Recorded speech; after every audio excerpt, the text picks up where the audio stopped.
Hello, nerds! Thank you for watching Generally Nerdy. This is your week in Nerdom Gaming Edition for the week of September 24th, 2018.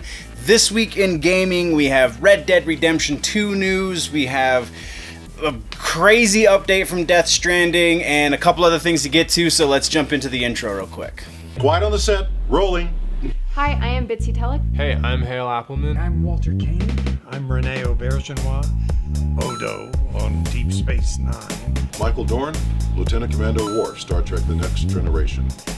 Come and see me and hear me and talk to me and listen to me talk about myself. Hey man, this is Kevin Smith, often considered generally nerdy, and you are listening to what is often considered generally nerdy. On Generally Nerdy. You're listening to Generally Nerdy. Generally Nerdy.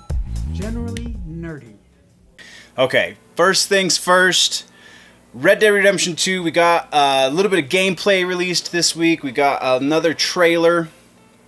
And some people noticed that the gunplay, a good chunk of the gameplay actually, looked very similar. Looked like it may or may not have been super similar to Max Payne 3. And Rockstar came out this week and said, yeah, that's because it is from Max Payne 3. So that's confirmation of something that was already kind of rumored to be the thing. The real update here, though, is some of this live footage, some of the gaming magazines and gaming publications have had hands-on time with Red Dead Redemption 2, and they're reporting that it's pretty epic in that in size. It's the scope of this game is something brand freaking new, because you can literally interact with every NPC, and not like in Fable you could interact with every NPC too, but most of the NPCs that you could interact with, it was just like, yeah, I don't know what's going on, go to this guy in town or something, something, and it was one line of dialogue, and every time you went to that NPC it was the same line of dialogue.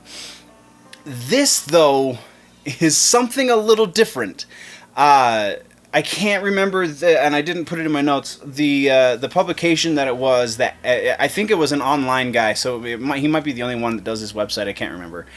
But he went through a scenario in which there was a rancher in the background. It wasn't part of the mission, it wasn't anything like that, it was just this guy who worked this ranch that you happened to be on, but he had nothing to do with the mission. Once the mission was over, he talked to the rancher, and the rancher dismissed him. And then he kind of watched the rancher from afar, and he killed a coyote. And so then, after the coyote was dead, he went back to the rancher and he helped skin the coyote. And it was this whole scripted piece that had absolutely nothing to do with the game. And that's pretty freaking epic, because if they did that for even half of the NPCs, even that much, then that kind of explains why it's been so long since Red Dead Redemption 1 that we got now that we're on to 2. That's just, the scope of that is insane, is just totally insane. So that's what we got for Red Dead Redemption. You can I'm gonna try and find a link to some of the gameplay stuff down in the description. If you haven't seen it, then you can go click that to check it out. Next, though, is another trailer we got for Stranding.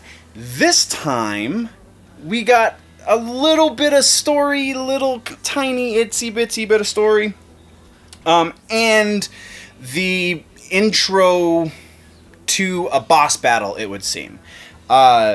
So if you haven't seen the trailer, again, link in the description. But if you have seen the trailer, then you know what I'm talking about when I say the man with the golden mask.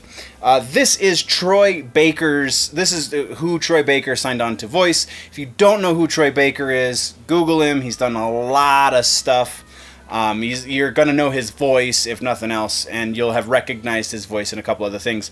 But just the scope, this looks like all kinds of crazy. This boss battle that you're gearing up for,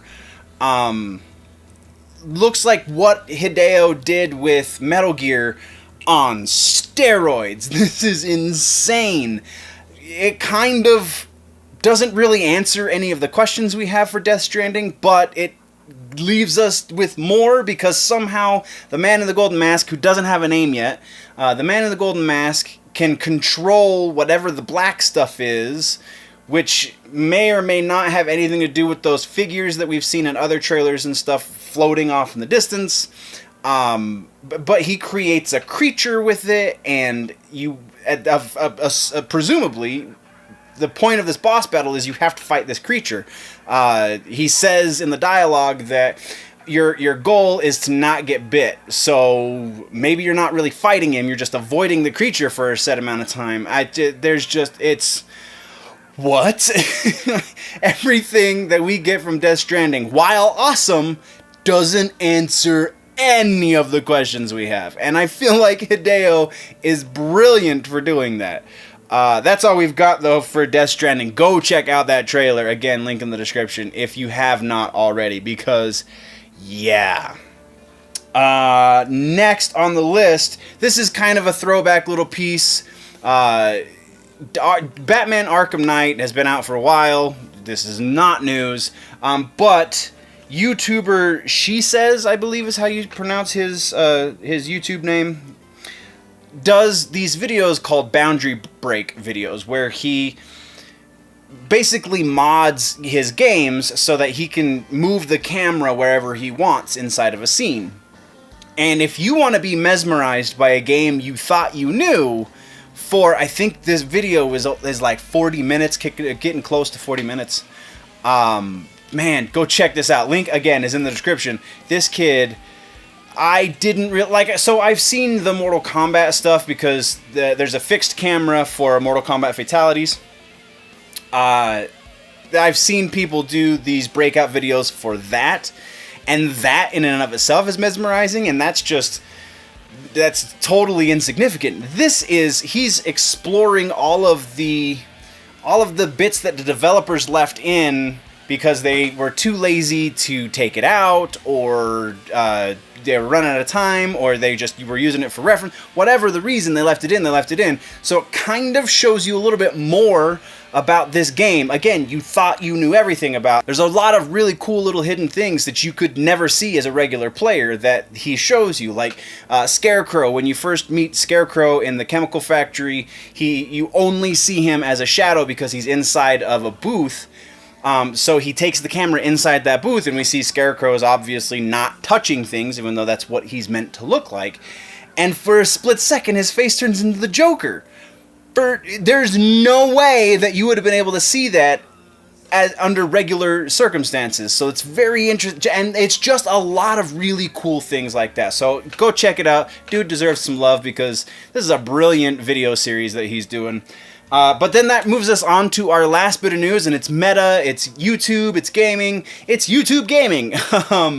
Last week, for the 10 people that were using the YouTube gaming streaming app, which is in and of itself a mouthful and kind of a lot of unnecessary, got a bit of a surprise because YouTube has shut down support for the gaming app and now has effectively absorbed it into the gaming section of the site, which makes freaking sense.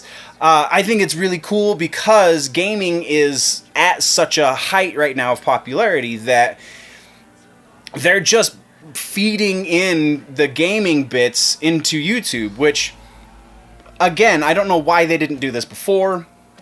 It makes sense to keep the kids' stuff separate on a separate app, even though you can still access that through the website. You could also access the gaming stuff through the website, traditional channels, but it just was different, and now it's a lot more inclusive, and it just makes a lot more sense.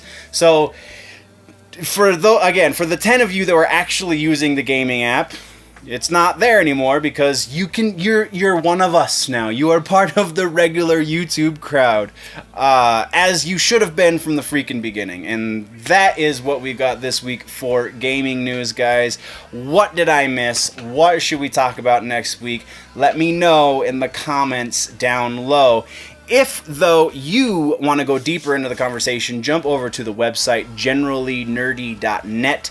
That is the place, you know, this guy right here, that you can actually go to the stores and buy your very own nerdy swag. This shirt, there's a bunch of other shirts. There's 3 different stores. Go check them out. Also the freebies, all the social media links, everything is up on generallynerdy.net. If you want to support the channel a little more directly, though, there's a Patreon page. Everybody knows how Patreon works these days. 4 tiers. Bottom tier is just $1, and you get more content for that $1. A lot of places, they say, hey, thanks for your $1 a month. Now, here's the same content you could get for free.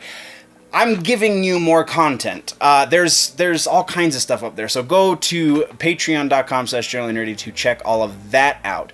If you are new to the channel, though, please click the subscribe button. If you like the episode, click the like button. If you are falling behind in your nerd news and you want to catch up, click or tap that box right there to the left of my face to do that.